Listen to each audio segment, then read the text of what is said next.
رب العالمين والصلاة والسلام على سيد الأنبياء والمرسلين وعلى آله وأصحابه أجمعين وعلى كل من تبعهم بإحسان إلى يوم الدين.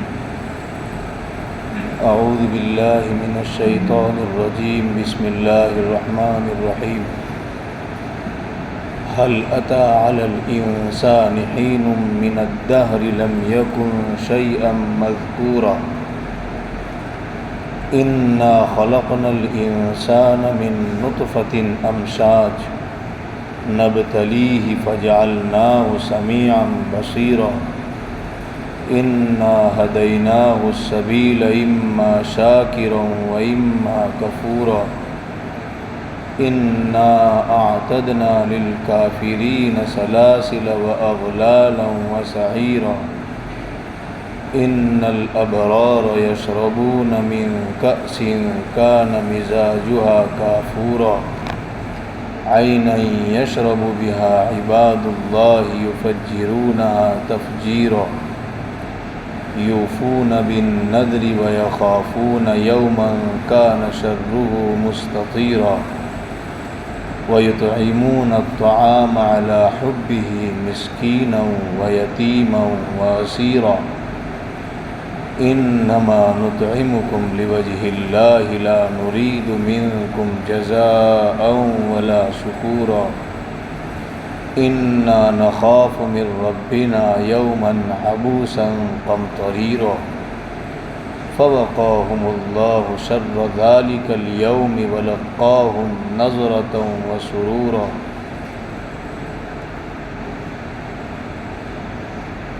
وجزاهم بما صبروا جنة وحريرا متكئين فيها على الأرائك لا يرون فيها شمسا ولا زمهريرا ودانية عليهم ظلالها وذللت قطوفها تذليلا. صدق الله العظيم وصدق رسوله النبي الكريم ونحن على ذلك لمن الشاهدين والشاكرين.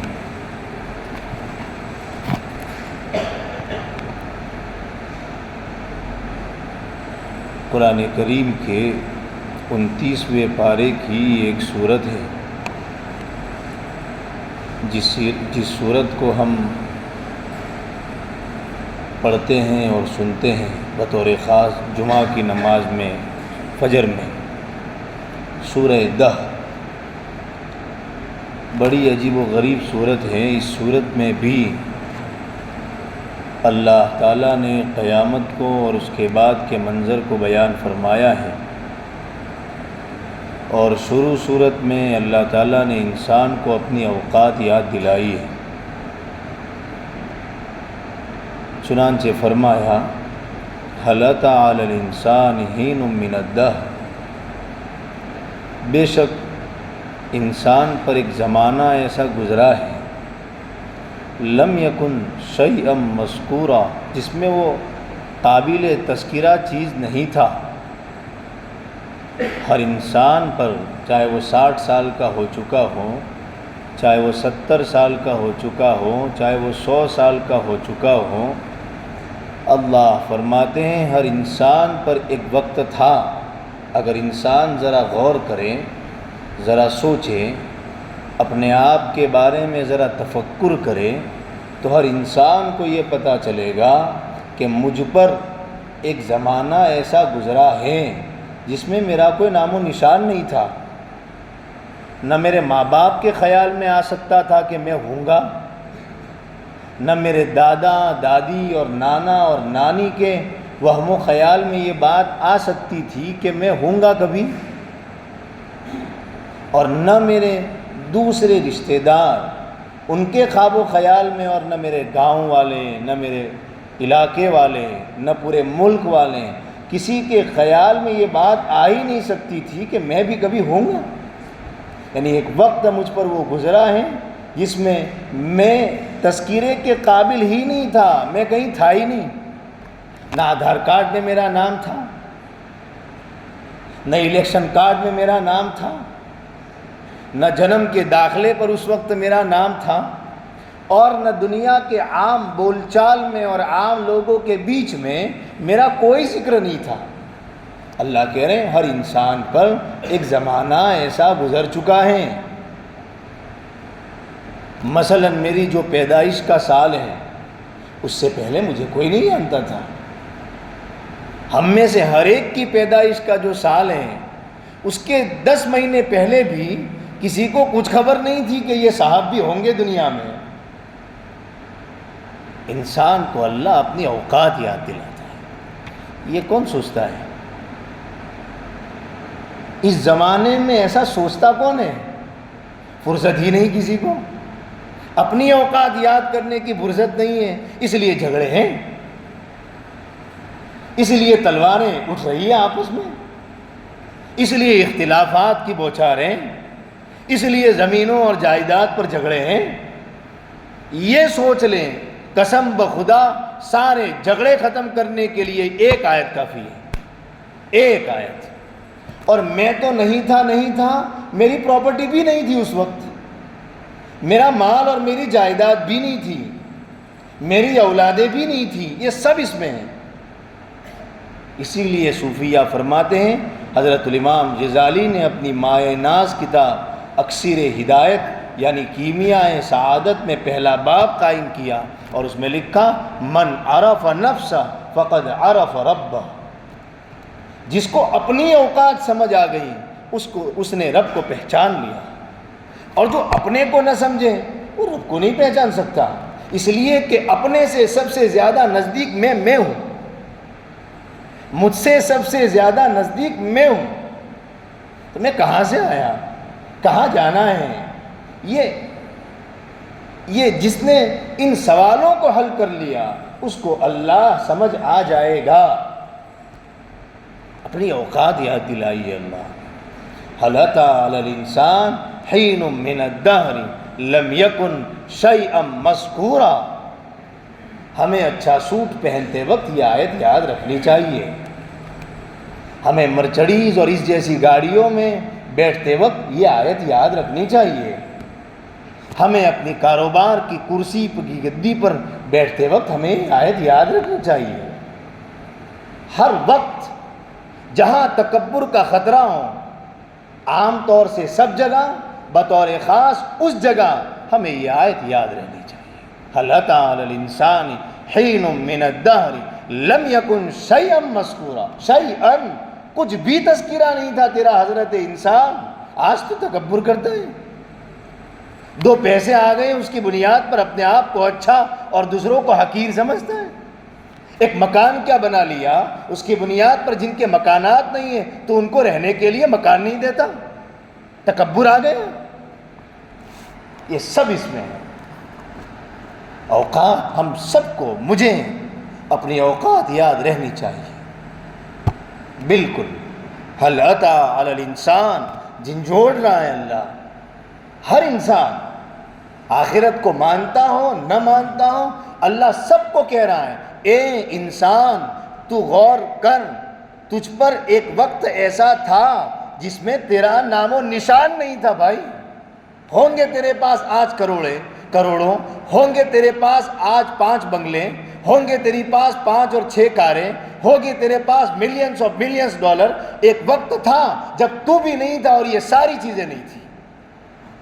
جھگڑے نہیں ہوں گے، لڑائیاں نہیں ہوگی۔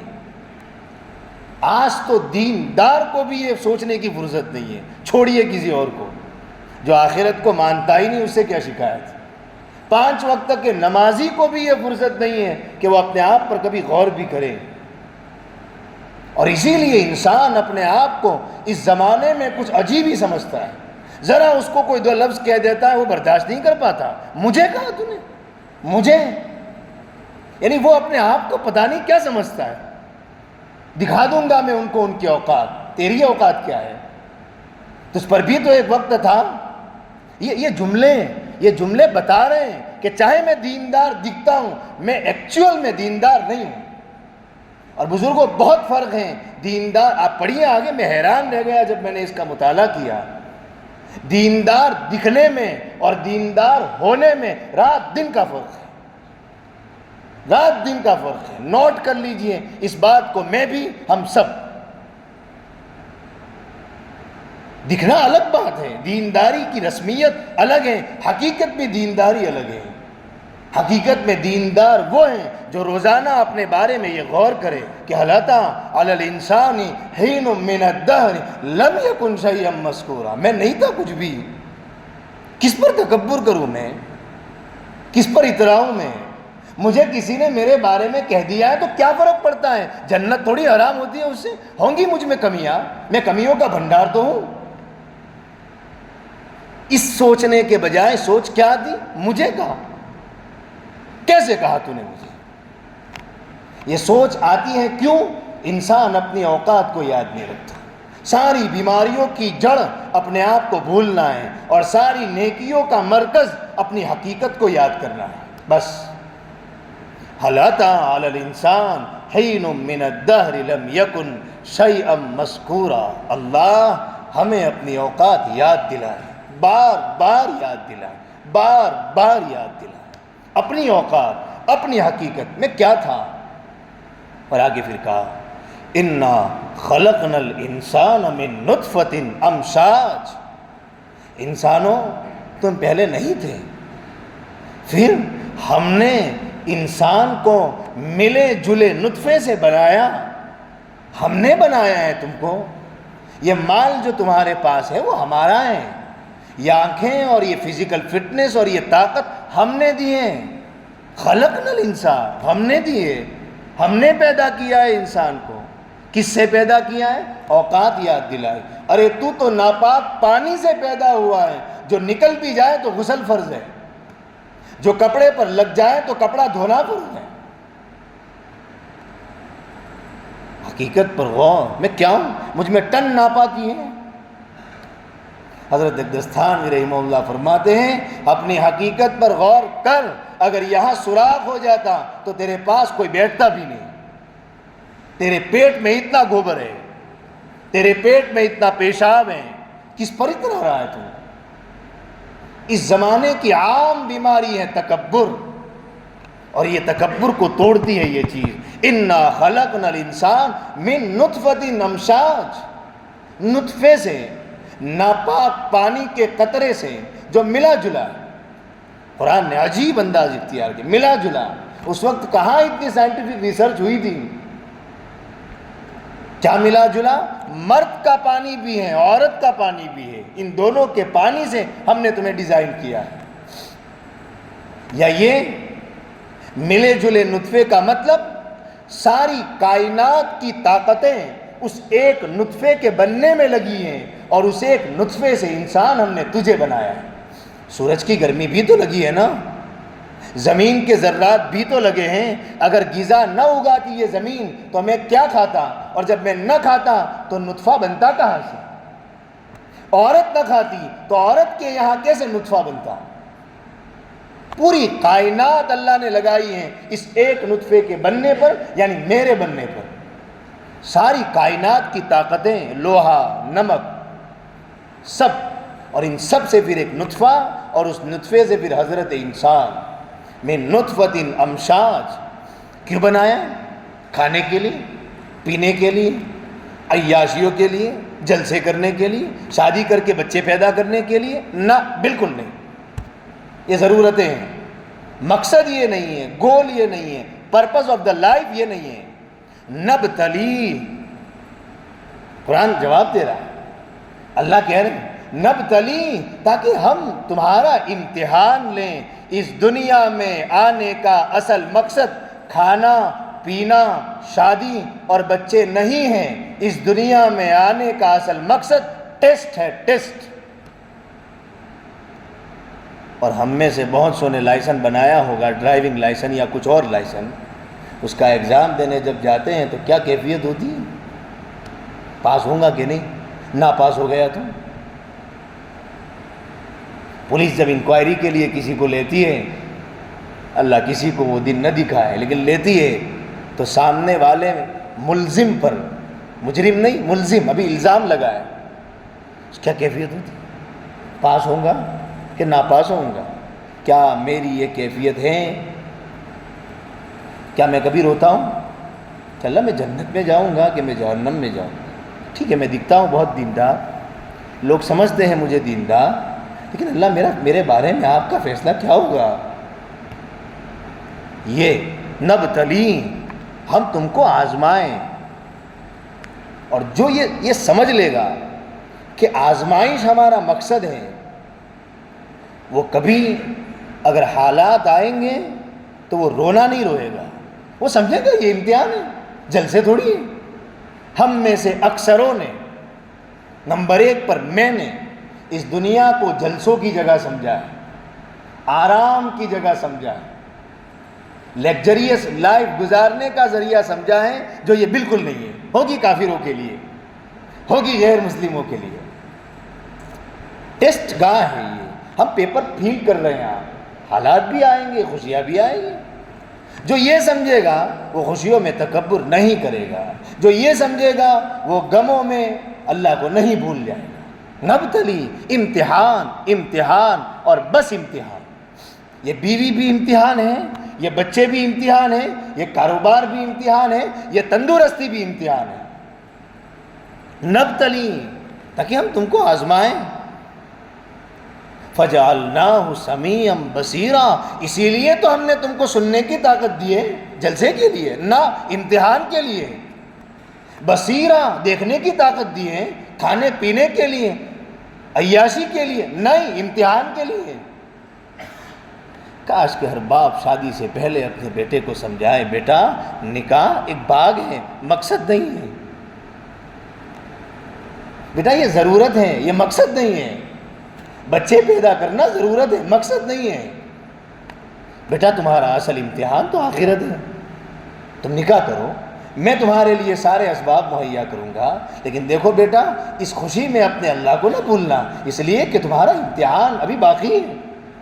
کون ہے؟ فرصت ہی نہیں باپ کو بیٹھ کر اپنے بیٹے سے یہ ڈسکس کرنے کی، نہ ماں کو فرصت ہے بیٹی سے یہ باتیں کرنے کی۔ کیا ہو گیا اس سماج کو، کیا ہو گیا ہم دنیا کے مسلمانوں کو؟ یہ موضوعات ہونے چاہیے ہمارے باتوں کے۔ کبھی باپ سب کو جمع کر کے کہیں بھائی ٹھیک ہے، ہم کھا رہے ہیں، پی رہے ہیں، عیاشیاں کر رہے ہیں، لیکن آؤ ہم جائزہ لیں، اللہ نے ہم سب کو امتحان کے لیے پیدا کیا ہے، کیا ہم اس امتحان میں کامیاب ہو رہے ہیں یا فیل ہو رہے ہیں؟ بیٹا تم فجر میں نہیں اٹھتے، تم امتحان میں پاس نہیں ہو۔ یہ مذاق کہاں؟ میں بچیوں کو پڑھاتا ہوں، میں نے بچیوں سے پرسوں پوچھا، پرسوں جسارت کے ساتھ ایک بات ذکر کروں، اپنے آپ کو محتاج سمجھ کر، میں نے کہا آپ کے گھر میں کیسی باتیں ہوتی ہیں مجھے بتائیے۔ میں نے کہا کیسی باتیں ہوتی ہیں؟ میں نے کہا کبھی آپ کی امی نے یہ کہا کہ بیٹا آؤ میں آج تم کو حضرت خدیجہ کی ایک پیاری بات سناتی ہوں؟ آپ حیران ہوں گے، ایک بچی یہ کہنے کے لیے تیار نہیں تھی کہ ہاں ہمیں ہمارے امی اور ابا نے حضرت عائشہ کا کوئی قصہ سنایا ہے۔ میں نے کہا کیا باتیں ہوتی ہیں؟ انہوں نے کہا لائٹ بل، دودھ بل، کھانا پینا، سونا، یہ شادی، یہ سگائی، وہ سگائی، بس۔ یہ مسلم گھرانہ نہیں ہے، بالکل نہیں۔ ایسی باتیں تو کافروں کے گھر میں بھی ہوتی ہیں۔ میں نہیں کہہ رہا کہ ہم ماتم منائیں، ہم خوشیوں کے ساتھ ساتھ کبھی سر جوڑ کر موت کو تو یاد کریں۔ مرنا ہے بیٹا، ہم کو بھی مرنا ہے، مجھے بھی مرنا ہے، میں پہلے چلا جاؤں یا آپ، ہم نہیں کہہ سکتے۔ نبتلی، یہ بہت اہم بات ہے مجھے۔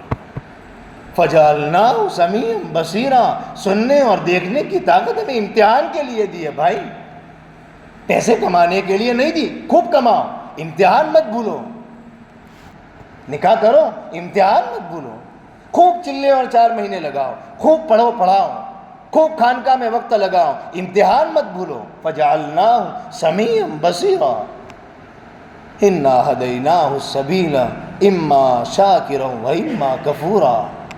اللہ کہہ رہے پھر ہم نے اس پر بس نہیں کیا، ہم نے نبیوں کو بھیجا تاکہ اس کو یہ امتحان یاد دلائے۔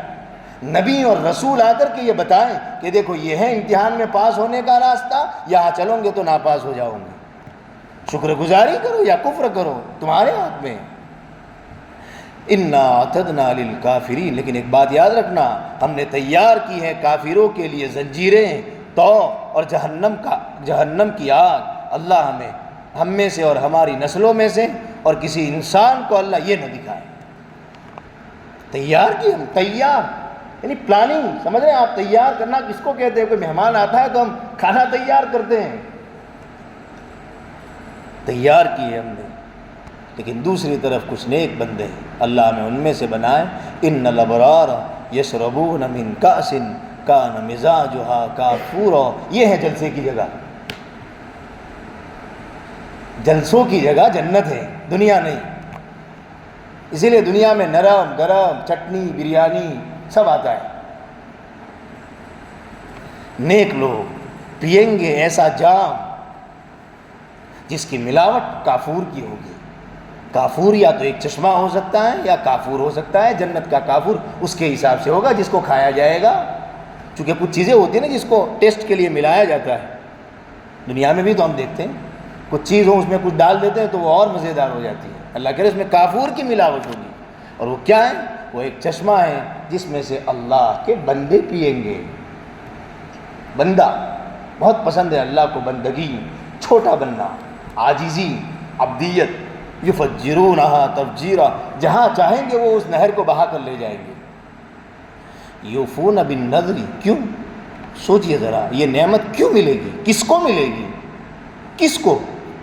جو پوری کرتے تھے نظر، منت مانی انہوں نے کچھ کہ میرا کام ہو گیا، میں 2 روزے رکھوں گا۔ تو بھائی جب وہ چیز جو اس پر واجب نہیں تھی، وہ جب اس کو پورا کر رہا ہے واجب کر کے، تو جو عبادتیں جو اللہ نے فرض کی تھی اس کو تو وہ اور ادا کرے گا۔ اس کا مطلب جو عبادت کرتے ہیں، وَيَخَافُونَ يَوْمًا كَانَ شَرُّهُ مُسْتَطِيرًا، ایمان، اور وہ ڈرتے ہوں، وہ ڈرتے تھے اس دن سے جس کی برائی عام ہوگی، قیامت۔ وہ قیامت کا خوف ان کو آتا تھا، کبھی کبھی ڈرتے تھے، روتے تھے قیامت سے کبھی کبھی یاد کر کے۔ یہ کوالٹیز ہیں ابرار کی، نیک لوگوں کی، نیک لوگوں کی یہ کوالٹی ہے۔ کرتا، ٹوپی، داڑھی، اس کے ساتھ ساتھ نظر پوری کرتے ہیں، عبادت میں انہماک کرتے ہیں، نمازیں پڑھتے ہیں، روزے رکھتے ہیں، زکوٰۃ دیتے ہیں، ساری عبادتیں ادا کرتے ہیں، گناہوں سے بچتے ہیں، اور قیامت کو نہیں بھولتے ہو۔ اور وَيُطْعِمُونَ الطَّعَامَ عَلَى حُبِّهِ، واہ قرآن۔ جنت میں جانے کے اعمال کا جب میں ذکر کرتا ہوں تو میرے ذہن میں یہ نہیں آتا جو قرآن ذکر کرتا ہے، بلکہ آج کے اکثر مسلمانوں کے ذہن میں نہیں آتا۔ کیا ہے؟ اور وہ کھانا کھلاتے ہیں کھانے کی ضرورت ہونے کے باوجود۔ اللہ، یہ ہے قرآن۔ کھانا کھلاتے ہیں وہ زائد بچا ہوا نہ، ان کو بھی کھانے کی ضرورت ہوتی ہے، بھوک ان کو بھی لگتی ہے، اور انہوں نے کسی ضرورت مند کو دیکھ لیا تو آدھے میں سے آدھا دیتے ہیں یا خود بھوکا رہ کر دوسروں کو کھلاتے ہیں۔ ہے مزاج؟ ہے یہ دینداری مجھ میں؟ میں تو ایکسٹرا دینے کے لیے تیار نہیں ہوں، میں اپنے میں سے کیا دوں گا؟ مہنگائی بہت ہے، پتہ ہے تمہیں ہم کیسے کماتے ہیں؟ تو آرام کرتے ہو۔ یہ جملے ہوتے ہیں خرچ کرتے وقت، تمہیں نہیں پتا؟ ہماری طرح مزدوری کر کے دیکھو، پھر پتا چلے گا کیسے پیسہ آتا ہے۔ بس آ گئے۔ قرآن تو کہہ رہا ہے ان کو چاہت ہوتی ہے کھانے کی، ضرورت ان کو بھی ہوتی ہے، اور وہ اپنی خواہش کو دبا کر بھی اس غریب کی لاج رکھتے ہیں، اس یتیم کی لاج رکھتے ہیں، اس مسکین کو کھلاتے ہیں۔ قرآن نے نقل کی صحابہ کی یہ صفت۔ ہمارے یہاں صحابہ کی نمازوں کے تذکرے تو بہت ہوتے ہیں، قرآن نے صحابہ کی ایک صفت یہ بھی ذکر کی ہے، یُؤْثِرُونَ عَلَىٰ أَنفُسِهِمْ وَلَوْ كَانَ بِهِمْ خَصَاصَةٌ، صحابہ خود بھوکے رہتے ہیں، دوسروں کو کھلاتے ہیں۔ یہ اصلی دینداری ہے۔ فرق ہے، رسمی دینداری الگ ہے، رواجی دینداری الگ ہے، اور قرآن کی دینداری الگ ہے۔ میرے اندر 80% رسمی دینداری ہے، قرآن کی دینداری میرے اندر بہت کم ہے۔ یہ ہے قرآن کی دینداری۔ اور میں کیا تعویل کرتا ہوں؟ اس پر تو میری ذات کا پہلے حق ہے نا، میری ذات کا مجھ پر تو پہلے حق ہے، میں کیسے کھلاؤں؟ بالکل نہیں۔ عجیب عجیب بات ہے بزرگوں، قرآن واقعی میں قرآن ہے۔ کھلاتے ہیں کھانا علی حب بھی، کھانے کی محبت ان کے دل میں ہوتی ہے، وہ چاہتے ہیں کہ وہ بھی کھائیں، ان کو بھی بھوک لگی ہوتی ہے۔ یہ تذکیرے صحابہ کے بند ہو گئے، ہم نے صحابہ کو آدھا سمجھا ہے۔ حضور نماز کے لیے کھڑے ہیں، اللہ اکبر، تکبیر ہو گئی اور آپ اچانک سے گھر میں داخل ہو گئے، اچانک سے تکبیر ہو گئی ہے، اور پھر باہر تشریف لائے، نماز پڑھا۔ صحابہ نے پوچھا کیا ہوا اللہ کے رسول؟ فرمایا میرے گھر میں کچھ رقم پڑی تھی، مجھے یاد آ گیا، میں نہیں برداشت کرتا کہ میرے گھر میں رقم ہو اور میں اللہ سے ملاقات کروں۔ واہ نبی، کیا ہم نے اس والی سنت پر عمل کیا ہے؟ یہ غور کرنے کی چیز ہے بزرگ۔ میں تو اپنا جائزہ لیتا ہوں جب میں قرآن پڑھتا ہوں، اور اس مذاکرے میں بھی یہ والی سنت، ہر وقت جیتنے میں مزہ نہیں ہے۔ مولانا علی میاں نے لکھا ہے کبھی ہارنے میں بھی جیتنے سے زیادہ مزہ ہے۔ کبھی جب خود پیاس لگی ہو نا اور ایک ہی گلاس پانی ہو، یا تو آپ پیے یا کوئی اور اس وقت اگر کوئی بوڑھا دکھ جائے جو پانی پانی کرتا ہو، بس میں آپ سفر کرتے ہو، اس کو پلا کر دیکھیے، پانی وہ پیے گا، قسم خدا کی ٹھنڈک آپ کو ملے گی۔ کبھی کھانے میں وہ مزہ نہیں ہے جو کھلانے میں ہے، پینے میں وہ مزہ نہیں ہے جو پلانے میں ہے، جیتنے میں وہ مزہ نہیں ہے جو کبھی ہارنے میں ہے۔ ایک صحابی نے مہمان بنایا کچھ لوگوں کو، کھانا یا تو صحابی کھا سکتے تھے، ان کے گھر والے، یا تو مہمان۔ کہا بچے؟ کہا بچے تو سو گئے۔ کہا بچوں کو سلا دو۔ اللہ، یہ صحابہ نے یہ سمجھا تھا بزرگوں، یہ سمجھا تھا، وہ ان آیت کو سمجھتے تھے کہ کیا کہہ رہا ہے قرآن۔ بیوی اور کہا بھائی کام کرو، جب مہمان کھانے لگے تو خالی خالی ہم کھائیں گے، ہمارے سامنے کوئی کھانا نہیں ہوگا، لائٹ آف کر لینا تاکہ مہمان کھا لیں اور ہم اٹھ لیں گے۔ واہ صاحب، یہ دینداری کہاں ہے؟ میں اپنے بارے میں کسی کے بارے میں میں کچھ نہیں کہتا، اپنے بارے میں میں کہتا ہوں مجھ میں تو نہیں ہے۔ اور انسان اسی کا نام ہے جو خود اپنا پیٹ بھرے نہیں، جو آدھا پیٹ اپنا بھرے اور اس آدھے میں سے آدھا اپنے بھائی کو دے۔ میرا تو پیٹ بھرتا ہی نہیں ہے کبھی بھی، کیا ہو گیا مجھے؟ مولانا علی میاں صاحب نے لکھا ہے انسان کا پیٹ اس زمانے میں اتنا بڑا ہو گیا ہے کہ 2 سونے کے پہاڑ بھی اس کے پیٹ میں آ جائیں تو کم پڑیں۔ دنیا کی محبت اللہ سے چھوڑوانا مانگیے، اللہ کو کہیے کہ اللہ اس دنیا کی حقیقت ہم پر کھول دے کہ کیا اوقات ہے اس دنیا کی، اور آخرت کی اوقات ہم پر کھول دے کہ آخرت کتنی عظیم چیز ہے۔ وَيُطْعِمُونَ الطَّعَامَ عَلَىٰ حُبِّهِ، واہ قرآن، تھوڑے میں سے تھوڑا، 1000 میں سے 100، 500 میں سے 50، یہ قرآن کا مزاج ہے۔ کیا میں دیتا ہوں؟ یہ دیکھنا چاہیے۔ مالدار اپنے حساب سے دے، غریب اپنے حساب سے دے، اور عجیب مسکین کو دیتے ہیں، وہ یتیم کو دیتے ہیں۔ آپ حیران ہوں گے، آگے قرآن کہہ رہا ہے وہ اسیرن، قیدیوں کو کھلاتے ہیں، وہ قیدیوں کو کھلاتے ہیں۔ اور اس زمانے میں قیدی مسلمان تھے کہ غیر مسلم تھے؟ واہ رے قرآن۔ اور میں کیا کہتا ہوں، اخلاق کا زمانہ نہیں ہے۔ میں کیا کہتا ہوں، ہم نے ٹھیکا لیا ہے۔ میں کیا کہتا ہوں، ہمارا ہی کھا کر ہمارے سامنے ہوتے۔ سبحان اللہ، کتنا کھلایا بھائی۔ یہ اسلام نہیں ہے، یہ میرا دین ہے، محمد کا دین یہ نہیں ہے صلی اللہ علیہ وسلم۔ ابو جہل نے اخلاق چھوڑے، کیا اللہ کے نبی نے اخلاق چھوڑے؟ عتبہ اور شیبہ نے اخلاق چھوڑے، کیا ابو بکر عمر نے اخلاق چھوڑے؟ میں کیسے کہتا ہوں کہ یہ بد اخلاق ہو گئے تو میں بھی بد اخلاق ہو جاؤں کیا؟ میں غلام ہوں مصطفیٰ کا، میں کیسے اخلاق چھوڑ سکتا ہوں بھائی؟ مجھے تو حکم ہے دشمنوں کے ساتھ بھی اچھا سلوک کرو، کانہ ولی حمیم، تم دشمنوں کے ساتھ اچھا سلوک کرو گے تو وہ تمہارے دوست بن جائیں گے. قرآن کہہ رہا ہے. بہت سی باتیں اس زمانے میں وہ کہی جاتی ہیں جو دینداری کی نہیں ہیں اور لیبل دین کا لگایا جاتا ہے. قرآن غیر مسلموں کی کھلانے کی بات کرتا ہے. یہاں وہ قیدیوں کو کھلاتے ہیں اور قیدی غیر مسلم ہیں. اخلاق بتائے کہاں ہے میں نے؟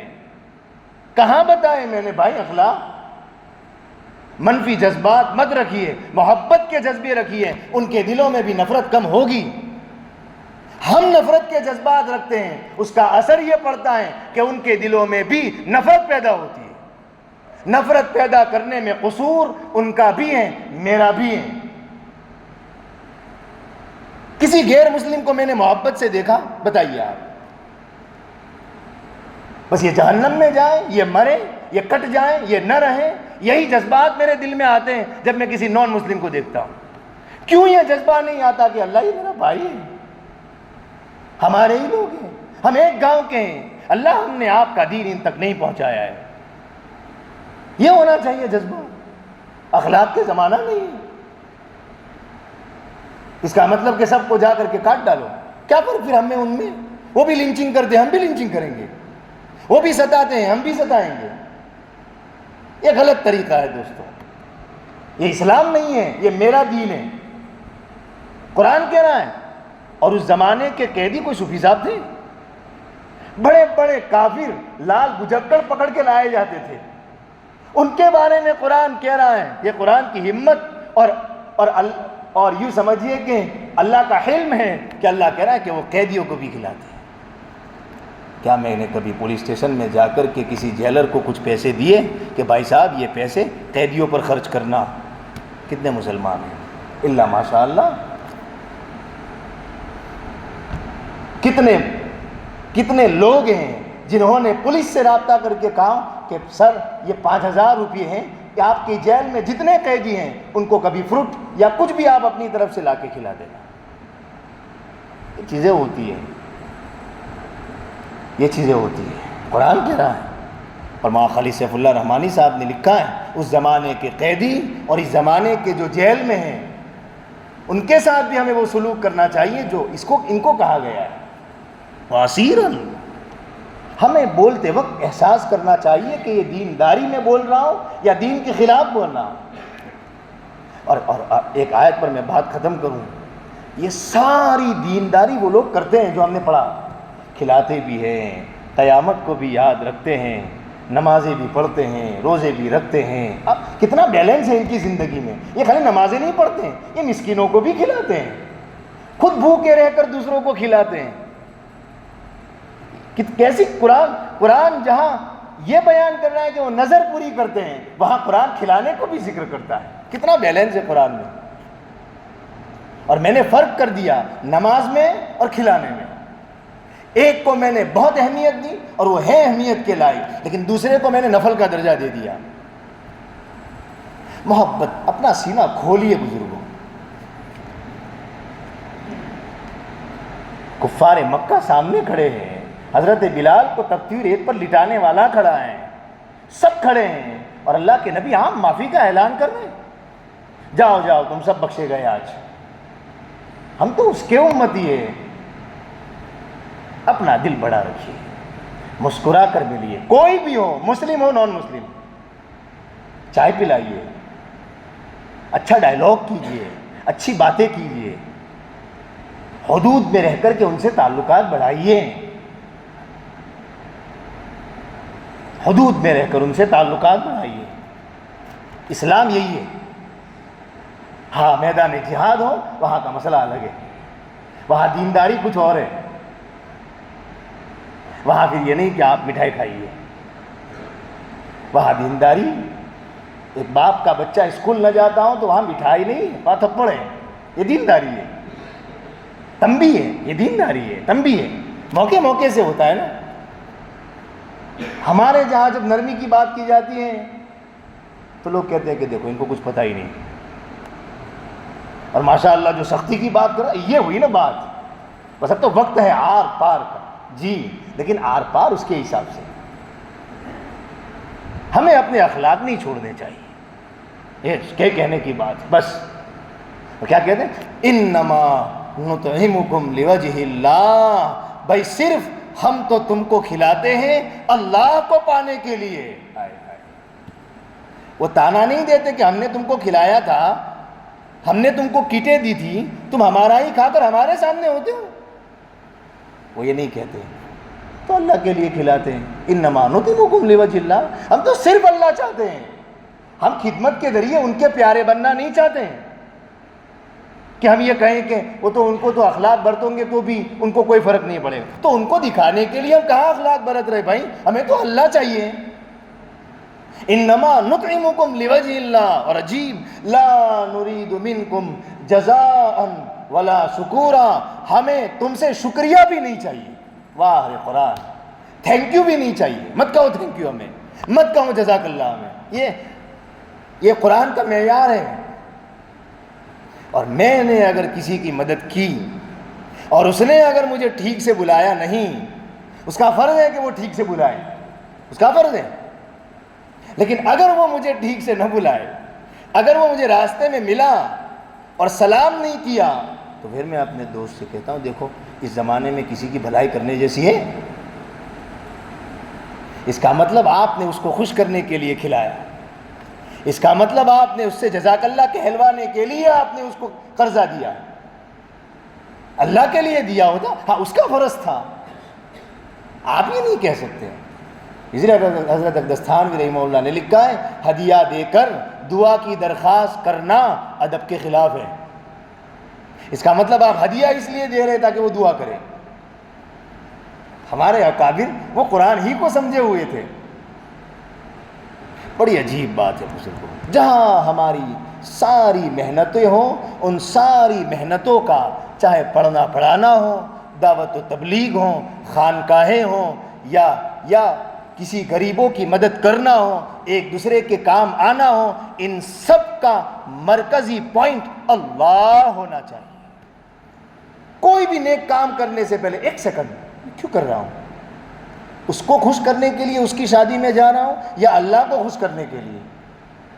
لا نرید منکم, نہیں چاہیے بھائی ہمیں تم سے کوئی بدلہ نہیں چاہیے اور کوئی جزاک اللہ نہیں چاہیے, کوئی تھینک یو نہیں چاہیے. لا نرید منکم انا نخاف من ربنا یوما عبوسا قمطریا. ہمیں تو ڈر ہے قیامت کا. وہ یہ کہتے ہیں بس ہم اس دن بچ جائیں, مت کہو ہمیں جزاک اللہ, ہم اس دن بچ جائیں, اس دن اللہ ہمیں عرش کا سایہ نصیب کر دیں, سب کامیاب ہیں. حضرت جنید بغدادی کی ایک بات مجھے یاد آئی جو حضرت الامام غزالی نے اپنی مایہ ناز کتاب یا بنیہ میں لکھا ہے. ان کے شاگرد نے حضرت الامام غزالی کو کہا کہ حضرت کچھ نصیحت کر دیجئے جس کو میں جیب میں لے کر گھوموں, آپ کی بڑی بڑی کتابیں تو بہت ہیں, کوئی ایسی چھوٹی سی نصیحت. تو حضرت الامام نے اس طالب علم کی درخواست پر عربی میں ایک رسالہ لکھا, یا بنی, اے میرے پیارے بیٹے. اور انہوں نے اس کا نام یا بنی کیوں رکھا؟ اس لیے کہ ہر نصیحت کے شروع میں انہوں نے اس بیٹے کو کہا یا بنی, اے میرے پیارے بیٹے یہ کر لے, اے میرے پیارے بیٹے یہ کر لے. ایک نصیحت مجھے اور یاد آئی ان کی کتاب کی, فرمایا اگر تو لایانی کام میں لگتا ہے تو سمجھ لیں اللہ نے تجھ سے اپنا چہرہ پھیر لیا ہے. اتنی بڑی بات ہے.